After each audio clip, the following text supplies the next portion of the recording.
How's it going, my fellow Planeswalkers from all across the multiverse? This is a very exciting week. This week, we're getting the next expansion, War of the Spark. And if you've seen any of my other videos, I'm sure you realize that I'm saving up plenty of coin on Magic Arena to really get a nice jump start on the new expansion. So, something very exciting happened yesterday. Apparently, all the spoilers were dropped for the next set. So, I did something very special for you guys. I just went through all the Planeswalkers, all 37 Planeswalkers from the next expansion, and I took a video on my first impressions, and I hope you enjoy. Please drop in the comments below which Planeswalkers you think are going to get some play, which do you think are going to be pretty much useless and a waste of space. And do me a favor, if you haven't subscribed, please subscribe. Have a great day, and I hope you enjoy.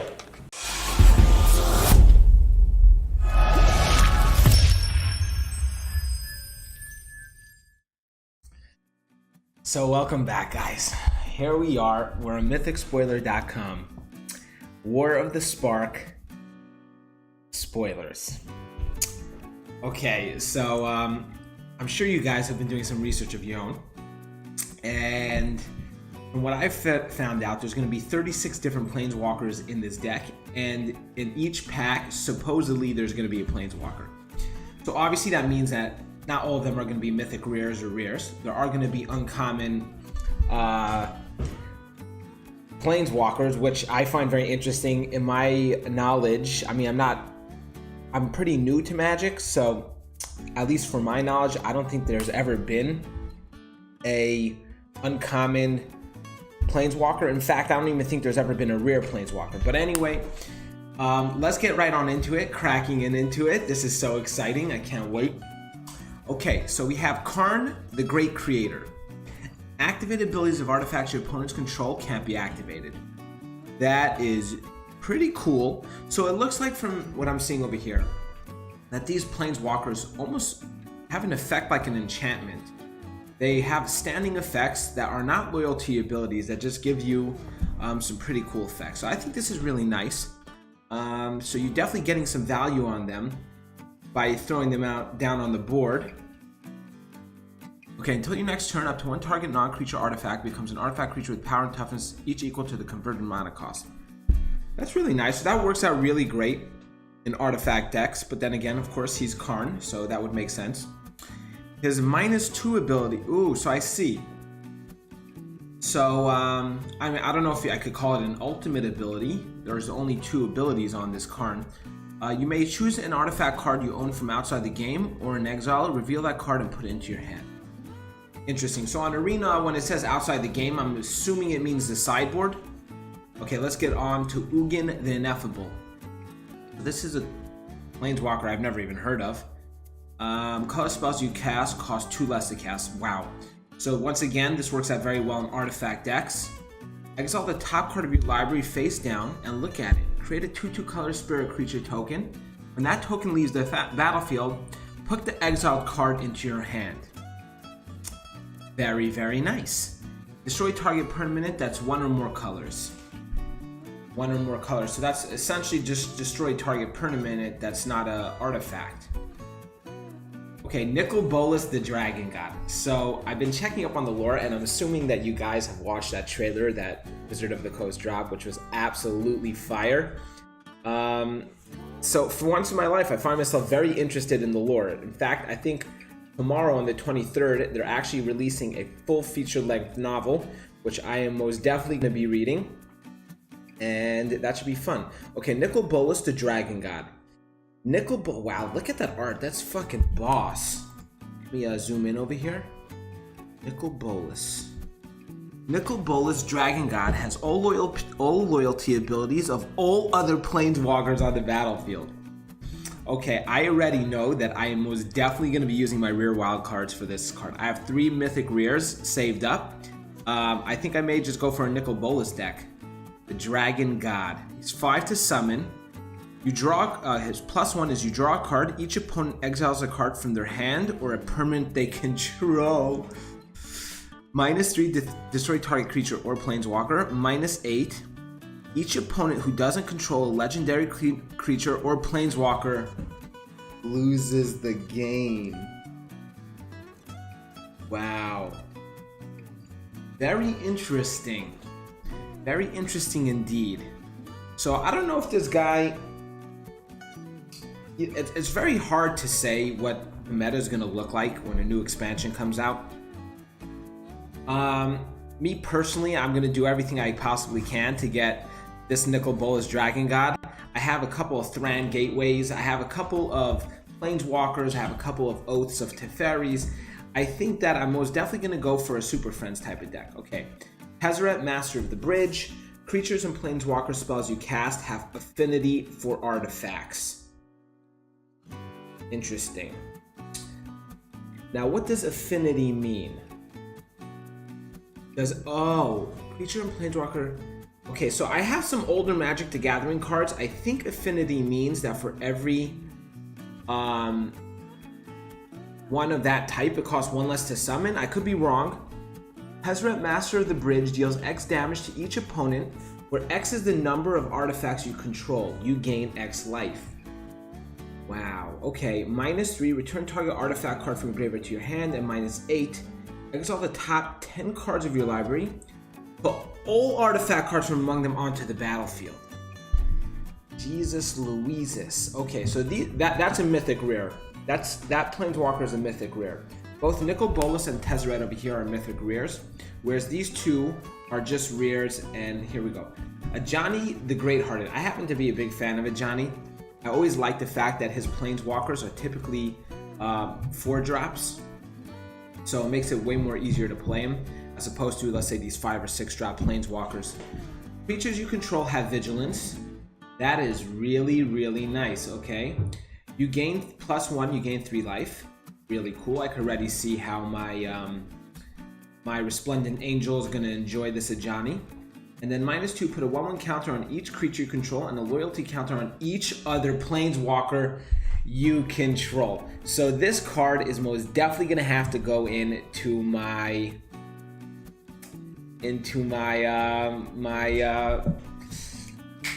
my Planeswalker deck, my Super Friends deck. Okay. Domri, Anarch of Bolas. Interesting. He's a 3-drop, so he's probably going to see a decent amount of play. Creatures you control get +1/+0. I could already see a more aggro type Gruul deck. Definitely using the Rhythm of the Wild. Okay, +1. Add either red or green. Creature spells you cast this turn can't be countered. Very nice. So yes, he absolutely does work with Rhythm of the Wild. And -2, target creature you control fights target creature you don't control. Okay, this could also work in an Enrage deck, and it perfectly fits the color scheme at red and green. That's nice. That's something to look into. Ral, Storm Conduit. Whenever you cast or copy an instant or sorcery spell, Ral, Storm Conduit deals 1 damage to target opponent or Planeswalker. Okay, +2, you get to scry 1. Scrying is always nice. And -2, when you cast your next instant or sorcery spell this turn, copy that spell. You may choose new targets for the copy. That's pretty cool, I'm not gonna lie. Ral, Storm Conduit. Interesting.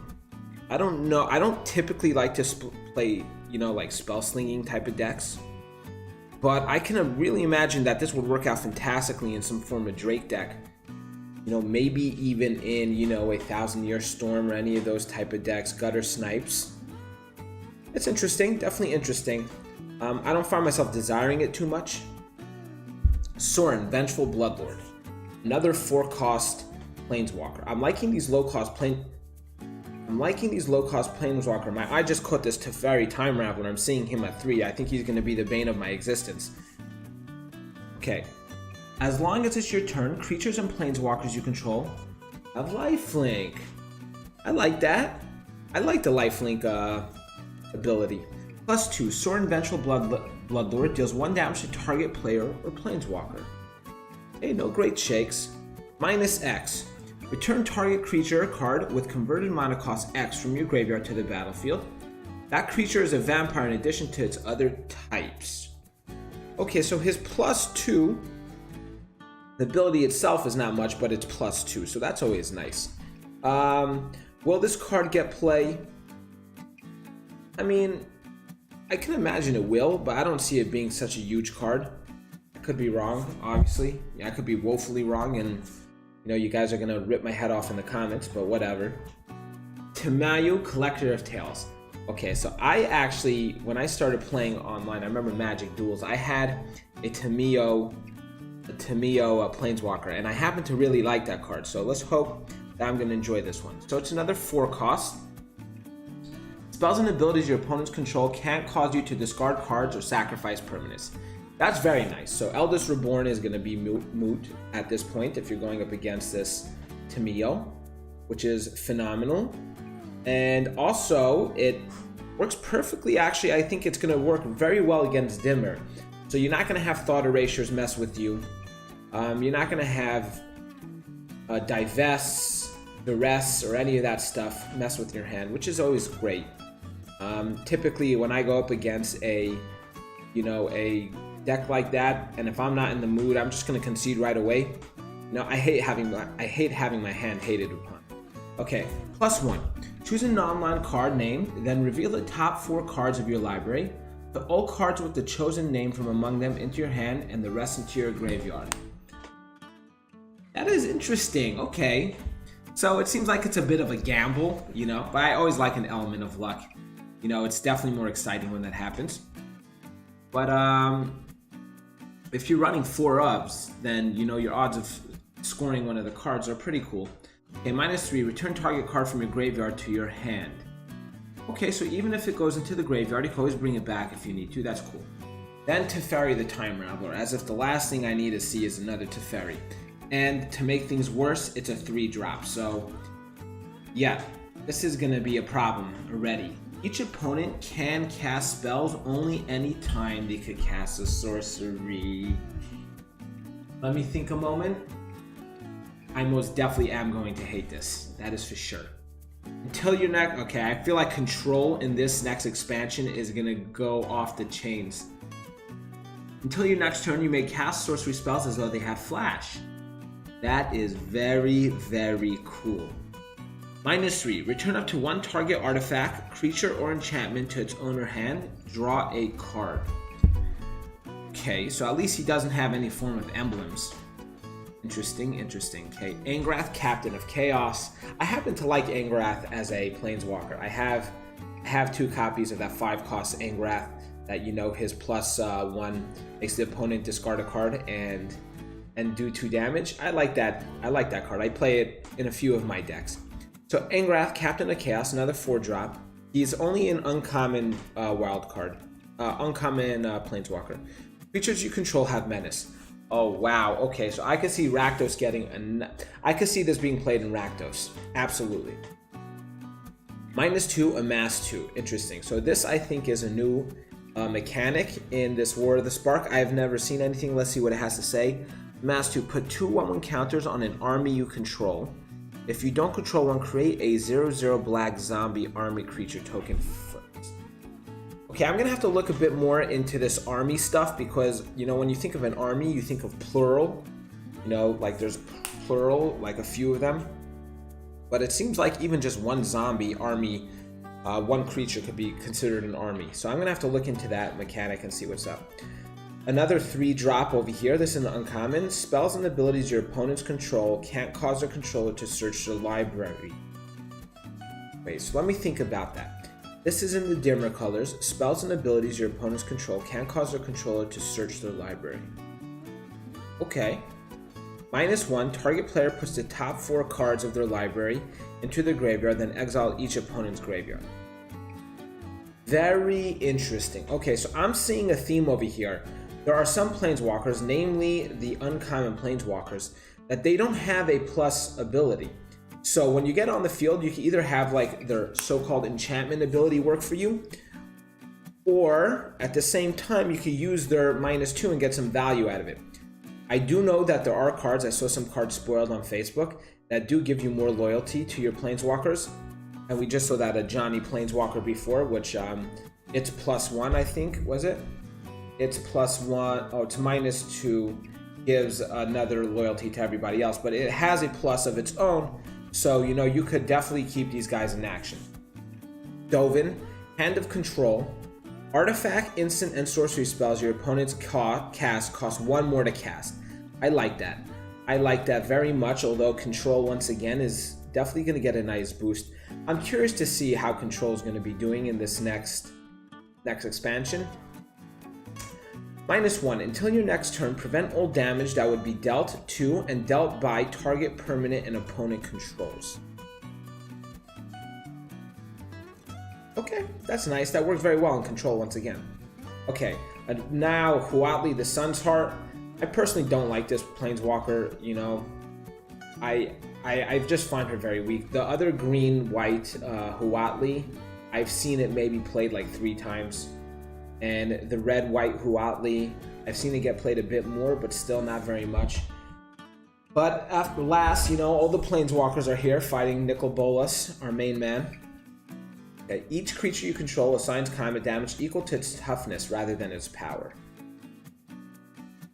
I actually could think of quite a bit of applications for this. This may be interesting yet. -3, you gain life equal to the greatest toughness amongst creatures you control. And she comes in as a 7 loyalty. So you could theoretically do this at least twice.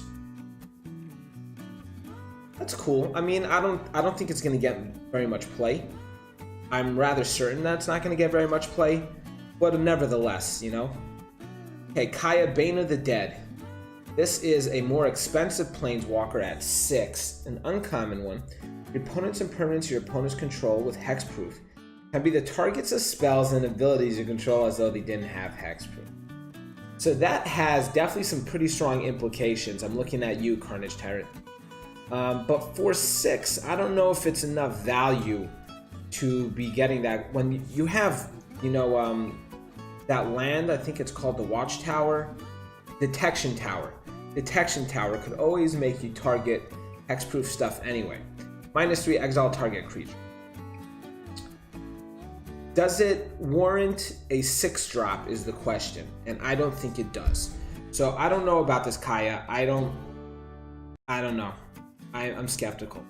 Chiara, Behemoth Beckoner, once again, another Planeswalker that I enjoy. I got familiar with her playing Magic Duels, and she was cool. I remember her ultimate ability, I would create 3/8/8 like octopus creature tokens. It was phenomenal. Whenever a creature with power 4 or greater enters the battlefield under your control, draw a card. Okay, I see this absolutely being played in some decks. I can imagine that this would work out pretty well in some Simic Ramp with Hydroid Krasis. I personally have a deck that I like to play that is in the Simic colors. That is not the typical deck, which I know that I'm absolutely going to be playing this Chiara in. So I'm looking forward to getting a copy of this. Absolutely. -1, untapped target permanent. Okay, that -1 is nothing too great, but I like the ability. Nahiri, Storm of Stone. -4. As long as it's your turn, creatures you control have first strike, and equip abilities you activate cost 1 less to activate. Okay.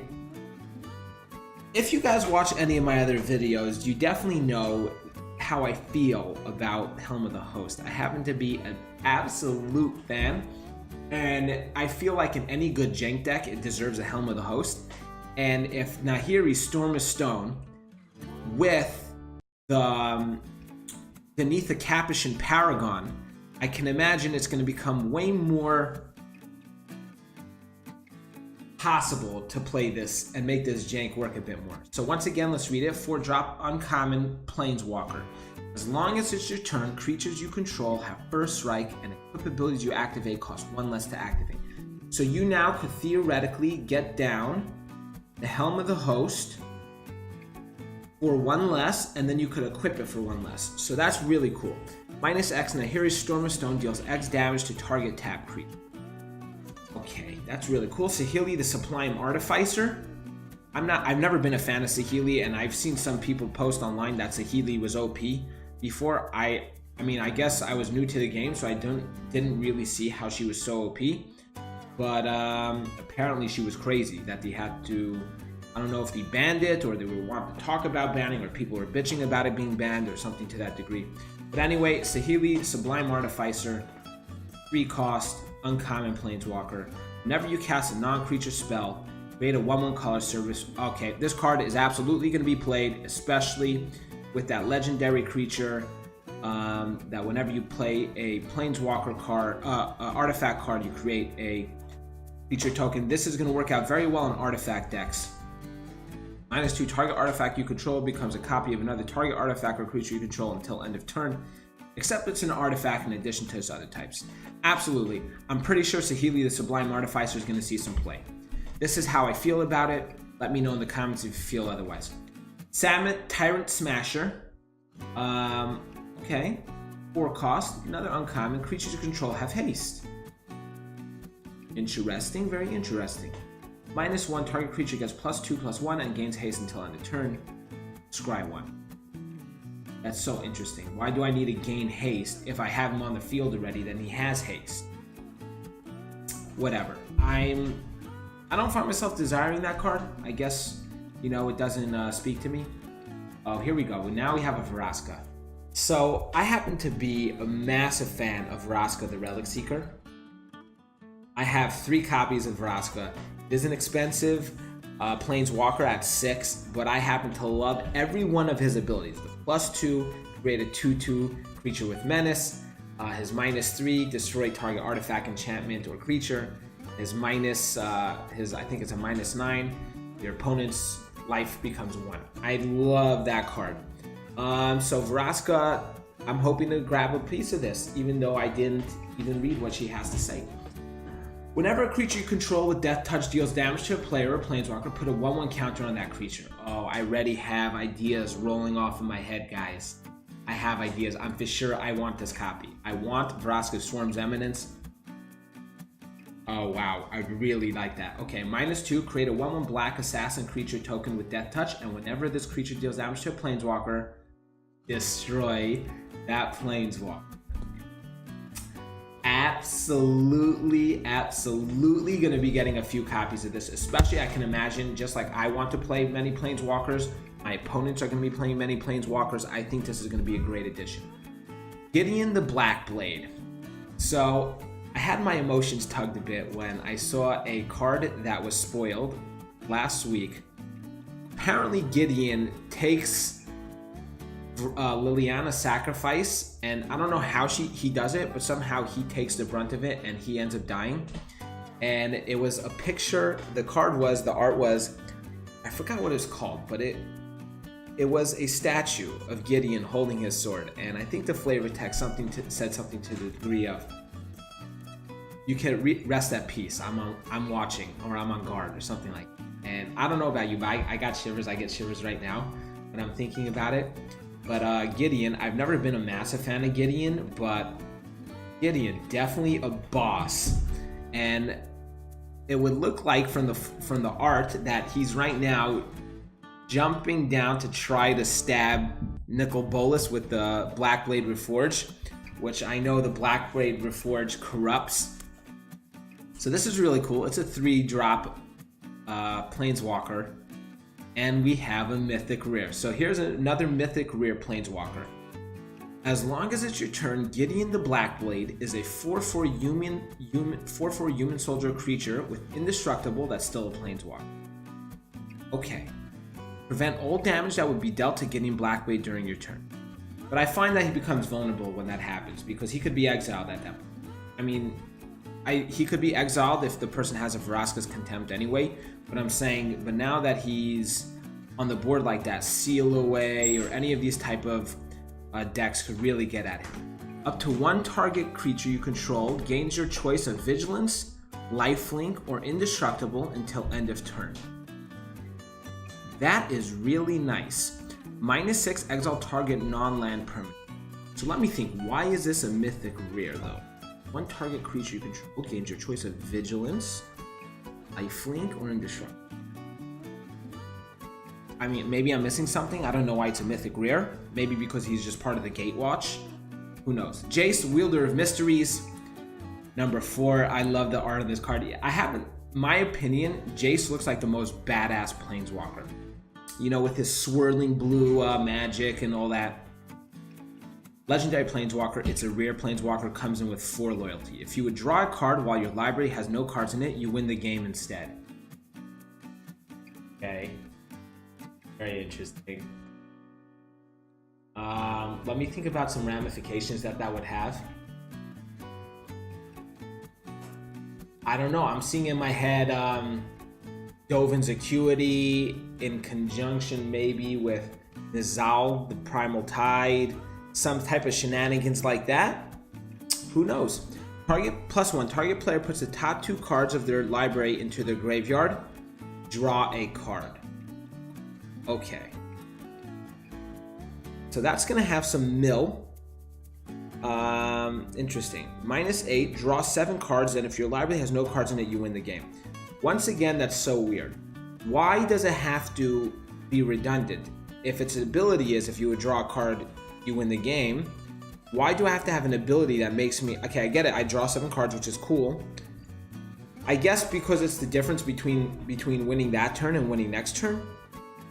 Who knows? Okay. Okay, here we go. Liliana, the Dreadhorde General. She is for sure mythic rare, as we can see over here. She seems to be a massive part to the storyline in the lore that I'm seeing, at least from the trailer. Liliana, the Dreadhorde General, 6 cost, so she's more expensive. Whenever a creature you control dies, draw a card. That is very, very nice. Okay, I like that. +1, create a 2/2 black zombie creature token. -4, each player sacrifices 2 creatures. So that's each player, that's including me. -9, each opponent chooses a permanent they control of each permanent type and sacrifices the rest. Wow. Yeah, that's wow. I don't know why, that's wow. It seems like a great card. I don't personally feel like I want it, but I won't complain if I do pull it out from a pack. Chandra, the Fire Artisan, another one of the Gatewatch. Whenever one or more loyalty counters are removed from Chandra, Fire Artisan, she deals that much damage to target opponent or Planeswalker. Okay. Exile the top card of your library. You may play it this turn. -7. Exile the top 7 cards of your library. You may play them this turn. Interesting. And then when you do that -7, as you see her ability, whenever one or more loyalty counters are removed from Chandra, she deals that much damage to target opponent or Planeswalker. That's always nice. Nissa, who shakes the world. I always like Nissa because I'm a fan of big creatures and the green archetype. So 5 mana, rare rare Planeswalker. Whenever you tap a forest for mana, add an additional green. Okay, so obviously with the ramp theme, put 3/1 counters on up to 1 target non-creature land you control. Untap it. It becomes a 0/0 elemental creature with vigilance and haste. There's still land. -8. You get an emblem with lands you control have indestructible. Search your library for any number of forest cards, put them onto the battlefield, tapped, and shuffle your library. Wow. Okay, so this is going to work out phenomenally in mono green. Like, absolutely phenomenal. And also, this is the first emblem that I'm seeing, I believe. So, I always love emblems. Emblems are life. Teo, the Shield Mage. You have hexproof. Nice. That's always nice. Teo, the Shield Mage, I could see right away shutting down Redburn aggro. I love it. Teo, the Shield Mage, I want myself a copy. It's an uncommon 3-drop. -2, create a 0/3 white wall creature token with Defender. Absolutely getting my hands on Teo, the Shield Mage. This works out very nicely. Mina, Enigmatic Mentor, 4-drop, uncommon. Spells your opponents cast that target a creature or Planeswalker you control. Cost 2 more to cast. Phenomenal. I want myself a copy of that. -2, create a 2/2 blue wizard creature token, draw a card, then discard a card. I like it. Kasmina, this is the first time I've ever heard of her. I want you. Davriel, the Rogue Shadow Mage. Okay. 3 cost, uncommon. At the beginning of each opponent's upkeep, if that player has 1 or fewer cards in hand, Davriel, the Rogue Shadow Mage, deals 2 damage to them. Okay. Okay, interesting. -1, target player discards a card. So this is going to see some really good play with some hand hate. Duress, Divest, Thought Erasure, stuff like this. That could be really cool. I could see this being played in some of those hand hate type decks. Sarkhan, the Masterless. This is a rare Planeswalker, 5. Whenever a creature attacks you or a Planeswalker you control, each dragon you control deals 1 damage to that creature. That is fantastic. So this is going to control Sarkhan, which is nice. +1. Until end of turn, each Planeswalker you control becomes a 4/4 red dragon creature and gains flying. Okay, Sarkhan absolutely needs to be put in any sort of a Planeswalker Super Friends deck. I want myself a Sarkhan. I find myself needing it. -3, create a 4/4 red dragon creature token with flying. This is just great. Now, Vivian, Champion of the Wilds. I love it. Okay, I see right here she's a rare wild card, and I see she's a rare Planeswalker, and I see that she's a 3-cost Planeswalker. I have a feeling I'm going to really enjoy this. For loyalty, you may cast creature spells as though they had flash. Yes. Yes. Reclamation Sage, Vivian, Champion of the Wilds. I'm really going to enjoy this. I have a deck idea as we speak. +1, until your next turn, up to 1 target creature gains Vigilance and Reach. Okay. Interesting. -2. Look at the top 3 cards of your library, exile 1 face down, and put the rest on the bottom of your library in any order. For as long as it's remaining exiled, you may look at that card, and you may cast it if it's a creature card. Okay. I like this. Vivian, Champion of the Wilds. You could be my champion. Then we have the Wanderer.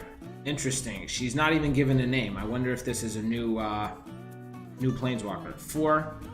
Prevent all non-combat damage that will be dealt to you and other permanents you control. Quite interesting. So once again, the Wanderer is also going to shut down Burn Red aggro. Teo, the Shield Mage, and the Wanderer are for sure going to be peas in a pod. These are for sure going to be going into the same deck. And I find myself wanting both of them. -2, exile target creature with power 4 or greater. Absolutely need the Wanderer. I wish we could know her name though. Narset, Parter of Veils. 3-cost, uncommon, Planeswalker, 5 loyalty. Each opponent can't draw more than 1 card each turn. Absolutely love it. Absolutely love this card. I want myself a copy. -2, look at the top 4 cards of your library. You may reveal a non-creature, non-land card from among them. Put it into your hand. Non-creature, non-land card. So sorcery, enchantment, any of those type of stuff. Put the rest on the bottom of your library in a random order. Narset, Parter of Veils. Definitely want it. Obnixilis, the Hate-Twisted, 5-cost, uncommon Planeswalker. Whenever an opponent draws a card, Obnixilis, the Hate-Twisted, deals 1 damage to that player. I like that. -2, destroy target creature. Its controller draws 2 cards. That's fantastic. So you're destroying a creature. He's gaining some card advantage, but he's getting damaged by doing that. I like Obnixilis. Jaya, Venerated Fire Mage. If another red source you control would deal damage to a permanent or player, it deals that much damage +1 to that damage or player instead. But hey, the Wanderer and Teo over here, I feel like is going to be countering Jaya's shenanigans. -2, Jaya, Venerated Fire Mage deals 2 damage to any target. Arlen, Voice of the Pack. This was another card that I liked when I was playing on Magic Duels. I had a flip copy. It was those, the Werewolf element. I thought that was pretty cool. Arlen, Voice of the Pack, 6 cost. Each creature you control that's a wolf or a werewolf enters the battlefield with an additional 1/1 counter on it. -2, create a 2/2 green wolf creature token, which is actually going to be coming in as a 3/3. This is very nice. I would love to have Arlen. It is higher cost, but I will be playing it in a ramp deck, so I don't see it being too big of a problem. Tibalt, the Rakish Instigator. Your opponents can't gain life. Yes. Absolutely yes. Phenomenal. Gonna shut down those Johnny Pridemates decks like ain't no business. -2, create a 1/1 red devil creature token with when this creature dies, it deals 1 damage to any target. I want Tibalt, the Rakish Instigator, absolutely. Jiang Yangu Wildcrafter. 3 costs. Each creature you control with a 1/1 counter on it has tap, add 1 mana of any color. Wow, okay, so Arlen, Jiang, these guys are very synergistic. I like it. -1, put a 1/1 counter on target creature. Alright guys, so I believe that was 36, 5, 10, 15, 20, 25, 30, 37 Planeswalkers. This is definitely going to be a great expansion. I have a boatload of coins saved up. I have 27 coin currently saved up. I should hopefully have 30,000 coin by the time, so I'll have a good 30 packs. I'll be absolutely doing a pack opening video for you guys. I hope you enjoyed bearing with me and watching these cards for the first time. Definitely excited. I am super stoked for this, and I wonder what you guys think in the comments. Drop a comment. Which Planeswalkers do you think are going to have some good play? Which cards do you think are going to be absolutely waste of space? And looking forward to meeting you on the battlefield and joining you in the War of the Spark. Have a great day.